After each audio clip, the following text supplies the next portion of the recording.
I'm Dr. Chandra Jayasuriya. I'm going to demonstrate you how to use the otoscope and how to draw your findings on a piece of paper or in your tab for the further follow-up and documentation. Going to examine the ear. This is the pinna.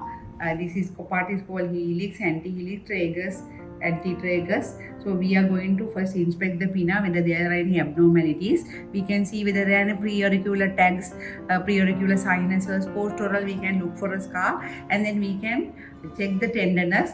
You press the tragus, pull the pinna. If the patient jumps with pain, that means the ear canal is infected. We can press the mastoid bone and check whether there is mastoid tenderness. So the inspection part of the ear is over. Sometimes preauricular tags may be within this pit or within this area also. So we have to be careful to look for the preauricular sinuses in this area also. And then sometimes there can be swelling in this area, pericordial cyst. So that conchal well also should be inspected for the well. Sometimes there can be swelling here. This is the otoscope. There are different sizes of speculum to fit the ear canal. So pediatric ones are also there and adult ones are also there, the speculums. This is the otoscope. We have to hold the otoscope like a pen. This is the way we hold the pen. So we have to hold the otoscope like a pen. And then, so if we are examining the left ear, we have to hold the otoscope with the left hand. If we are examining the right ear, we have to hold the otoscope with the right hand. That is the main rule, because we have to hold this pinna with the other hand. So when we inspect the with the otoscope, this is the light, and then if we just insert this here, we can only see the ear canal. We can't see the eardrum. So there is a natural curvature in the ear canal. So we have to pull the pinna like this, posteriorly and superiorly, and then slightly rotate the eardrum, and then we have to press the other fingers on the cheek. So we have a control how to rotate the otoscope. For children, the ear canal shape is different, so we have to pull the pinna downwards and then insert the speculum. The children ear canal shape is different from adult side. Now I am going to keep my eye over this lens and inspect the eardrum appearance after focusing onto the eardrum.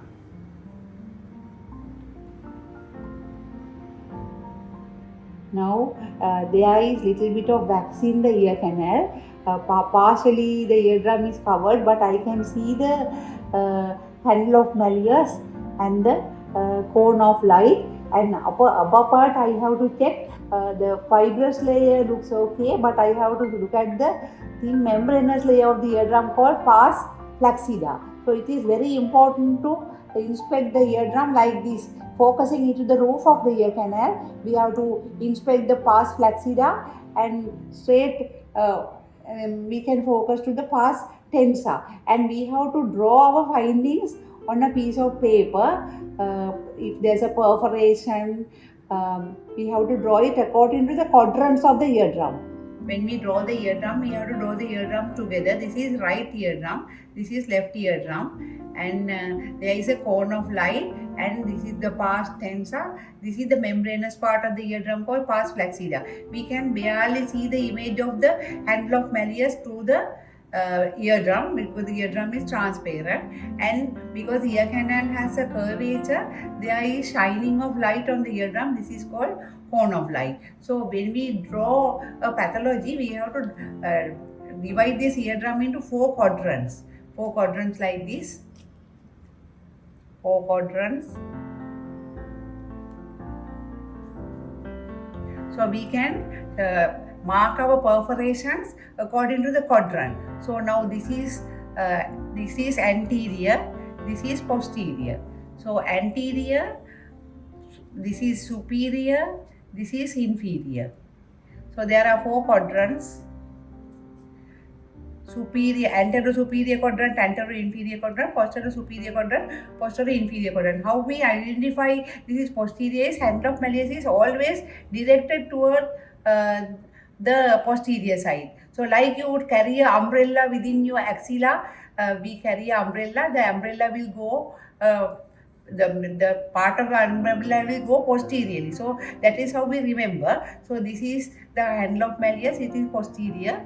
Direction is posterior. So if I am drawing a perforation in this quadrant, I can draw my perforation like this. So this is a central perforation because there is a margin around the perforation. So if it is a larger perforation than this, if it is a subtotal perforation, I can involve all the quadrants and draw like that. So this is a subtotal, almost subtotal perforation because with very thin margin of eardrum available.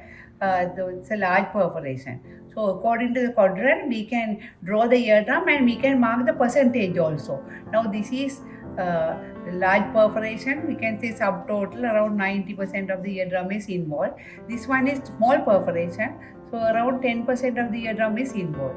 So this will be easier for the next doctor to know whether there is healing. Now if someone present with 10% perforation, when they come to the clinic in 3 months time, if this has become smaller, about 5%, then we can avoid surgery because the perforation is healing. Other one is in traumatic perforation, definitely traumatic perforations will heal. So it is very important to draw the traumatic perforation on the eardrum for the next doctor or next visit. The same doctor can identify whether perforation is healing. Now this is the appearance of the eardrum, how we see with the endoscope. Otoscopic appearance is also same, so we can see the ear canal. This is the eardrum. It is amber color. This is the handle of malleus. This is the cone of light. So when we draw the perforation, after marking the quadrant, we can draw our perforations as I told you in the line diagram. So this handle of malleus, right eardrum directed posteriorly. This is the left eardrum, handle of malleus directed posteriorly. This is pars flaccida. This is pars tensa. This part has only the no fibrous layer, only the membranous layer. Then we have to always inspect at this area. Only inspecting only the fibrous layer is not enough. We have to always look at the roof of the ear canal and examine this part. Because perforation in this part is dangerous because we can see just above the eardrum you get the brain. So if there's a perforation here, we can get infection spreading to the brain. There's a condition called cholesteatoma. Skin is growing into the pars flaccida and it can enlarge. The cholesteatoma can enlarge and damage the surrounding bone. So when there's a hole in this area, there will be a bad smell coming from that discharge, and that we can see some white area keratin. So this will enlarge and damage the adjacent structure. So we can get the inner ear damage, infection can spread to the brain and the inner ear. Even it can come to the middle ear. So I want to stress once more. If you just inspect this part, you might miss the pars flaccida perforation and the cholesteatoma.